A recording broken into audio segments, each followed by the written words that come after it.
Hello guys, so galing pala ako ng Araneta City, Cubao kanina dahil ngayong araw ang last day ng pag-submit ng application para sa Binibining Pilipinas 2025. Nakalimutan ko pala mag-intro kanina dun sa Cubao, kaya dito na lang ako sa bahay. So narito yung mga ilan sa mga kandidatang nakita ko kaninang hapon. Hi, my name is Francesca Beatriz Maclellan. I am Joanna Frances Batalang.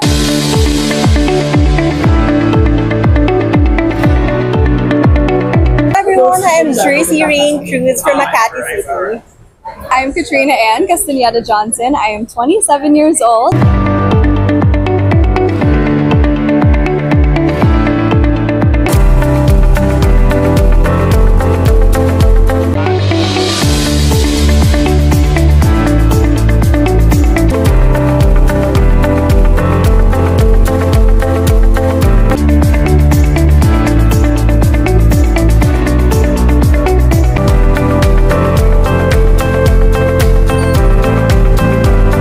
Magaganap ang final screening ng Binibining Pilipinas 2025 sa April 2.